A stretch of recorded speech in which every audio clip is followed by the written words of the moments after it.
Do livro Palavras de Vida Eterna, psicografado pelo médium Francisco Cândido Xavier, através do Espírito Emmanuel. Capítulo 148, de 180. No bom combate. Combati o bom combate, acabei a carreira, guardei a fé.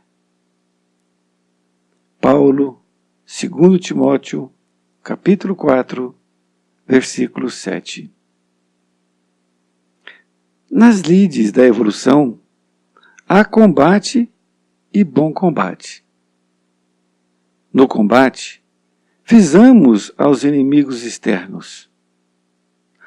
Brandimos armas, inventamos ardis, usamos astúcias, criamos a estratégia e, por vezes, saboreamos a derrota de nossos adversários entre alegrias falsas, ignorando que estamos dilapidando a nós mesmos. No bom combate, dispomos-nos a lutar contra nós próprios, assestando baterias de vigilância em oposição aos sentimentos e qualidades inferiores que nos deprimem a alma. O combate chumba-nos o coração à crosta da terra, em aflitivos processos de reajuste na lei de causa e efeito. O bom combate liberta-nos o espírito para a ascensão aos planos superiores. Paulo de Tarso, escrevendo Timóteo nos últimos dias da experiência terrestre, forneceu-nos preciosa definição nesse sentido. Ele, que andara em combate até o encontro pessoal com Cristo, passou a viver no bom combate, desde a hora da entrevista com o Mestre. Até o caminho de Damasco estivera em função de louros mundanos, ávido de dominações transitórias, mas desde o instante em que Ananias o recolheu enceguecido e transtornado, entrou em subalternidade dolorosa. Incompreendido, desprezado, apedrejado, perseguido, encarcerado várias vezes, abatido e doente, jamais deixou de servir a causa do bem que abraçara com Jesus, olvidando males e achaques, constrangimentos e insultos. Ao término, porém, da carreira de semeador da verdade, o ex-conselheiro do Sinédrio, aparentemente arrasado e vencido, saiu da terra na condição de verdadeiro triunfador.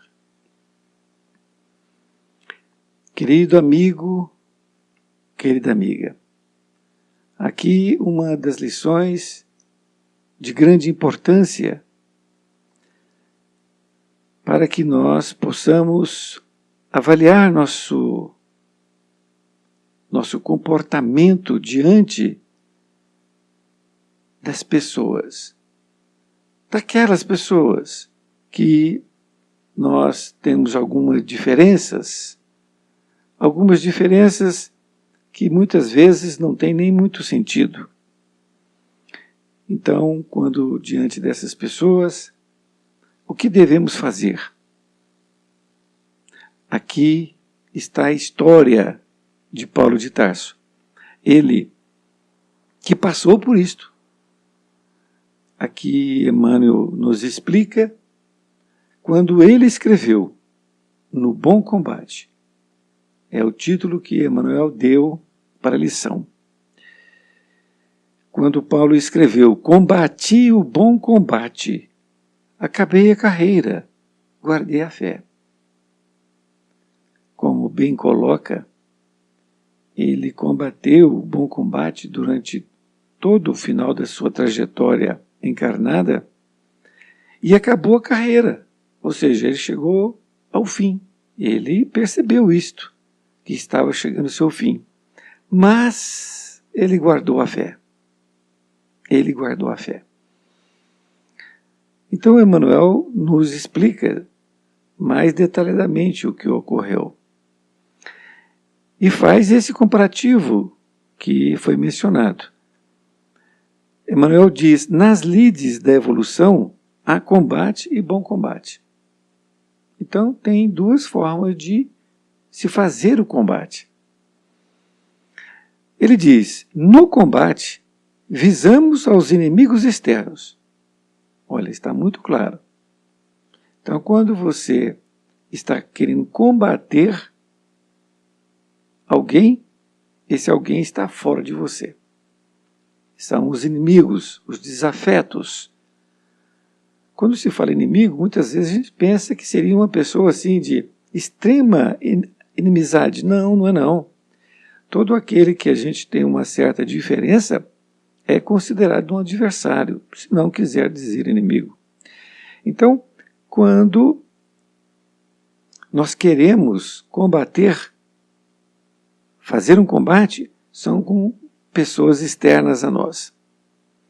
E aí o que ocorre? Emmanuel diz, brandimos armas, inventamos ardis, usamos astúcias, criamos estratégia e por vezes saboreamos a derrota de nossos adversários entre alegrias falsas, ignorando que estamos dilapidando a nós mesmos.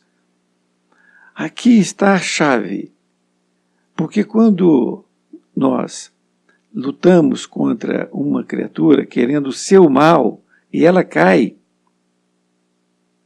se nós acharmos que estamos saboreando uma derrota do outro, nós estamos dilapidando a nós mesmos. Só que nós não percebemos naquele momento. Mas o futuro dirá. O futuro dirá. Por isto que é muito importante nós termos aquela condição que que Chico Xavier dizia, que ele não tinha inimigo. Se uma pessoa era inimiga dele, ele não era inimigo daquela pessoa. É o comportamento. Por quê? Porque sabia que aquela criatura estava em erro. Assim como Paulo de Tarso estava em erro, quando ele estava combatendo os cristãos, até que conheceu Jesus. E a partir daí, ele começou a combater a si mesmo. Continua dizendo Emmanuel, no bom combate, aqui agora ele vai falar do bom combate, que é o que nós devemos fazer. Dispomos-nos a lutar contra nós próprios, assestando baterias de vigilância, em oposição aos sentimentos e qualidades inferiores que nos deprimem a alma. Então, para nós fazermos o bom combate, nós temos que pensar em nós, lutar contra nós mesmos. E nós temos que estar vigilantes para esses sentimentos de qualidades inferiores que nós temos. Porque sempre queremos colocar a culpa no outro dos nossos infortúnios. Então, aqui é necessário muita vigilância para que nós possamos ter este bom combate. Emmanuel diz uma coisa interessante. O bom combate liberta-nos o espírito para a ascensão aos planos superiores. Então, veja bem, é o que nós precisamos. Nós precisamos disto, do bom combate. Fazer a nossa reforma íntima, não é? Continuando, Paulo de Tarso escrevendo a Timóteo, nos últimos dias da experiência terrestre, forneceu-nos preciosa definição neste sentido. Ele que andara em combate até o encontro pessoal com Cristo, passou a viver no bom combate, desde a hora da entrevista com o Mestre. Até o caminho de Damasco estivera em função de louros mundanos, ávidos de dominações transitórias, mas desde o instante em que Ananias o recolheu, enceguecido e transtornado, entrou em subalternidade dolorosa. incompreendido, desprezado, perseguido, encarcerado várias vezes, abatido e doente, jamais deixou de servir a causa do bem, que abraçara com Jesus, olvidando males e achaques, constrangimentos e insultos. Esta colocação é fundamental, porque dá um resumo da história de Paulo, não é? Que começou fazendo a perseguição aos cristãos, e quando a caminho de Damasco, que ele ia ali buscar Ananias para prendê-lo, no meio do caminho Jesus perguntou a ele, após de haver um clarão imenso, e ele ter ficado cego, não é? E aí Jesus pergunta: Paulo, por que me persegues? E foi aquele momento que ele começou uma nova vida, porque ele foi para Damasco. Em Damasco, Ananias foi visitá-lo. E Ananias é que o curou, não é? Ali, aquela cegueira transitória. E depois disto, ele começou o bom combate. Antes era o combate, agora virou bom combate, quando ele passou a defender a causa cristã e defender a si mesmo, quando ele começou a passar a lutar contra o que ele tinha dentro dele, suas más inclinações, fazer a sua reforma íntima. Mas ele continuou firme. E aí, ao término, porém, da carreira de semeador da verdade, o ex-conselheiro do Sinédrio, aparentemente arrasado e vencido, saiu da terra na condição de verdadeiro triunfador. A lição de Paulo serve para todos nós, independente da condição de fé que professa, de nível social, para todos nós. É uma lição que deve ser guardada por nós e pensar exatamente assim: eu não gosto de fulano, eu quero o mal dele? Não. Ele já está com o mal, muitas vezes. Então, se ele te ofendeu, perdoa. Perdoa e não nutre sentimento ruim para com ele. Não deseja o mal para ele. Porque quando você faz isso, você está criando mal dentro de si. E o primeiro a receber este mal é você, não é ele. Tem uma frase muito interessante que diz assim: se você quer matar o seu inimigo, você propõe fazer 2 caixões. Um para você, outro para ele. Só que você vai primeiro. Porque possivelmente, quando você começa a nutrir sentimentos ruins, você é uma fonte geradora. Você é uma centelha divina. E aí você começa a criar as suas doenças no corpo físico. Porque o espírito faz do corpo o duto excretor da alma. Minha amiga, meu amigo, pensemos nisto. Vamos fazer o bom combate, que significa nossa reforma íntima, para que nós possamos estar verdadeiramente fazendo o nosso papel de cristão. Um abraço fraternal, fique com Deus. Até mais ver.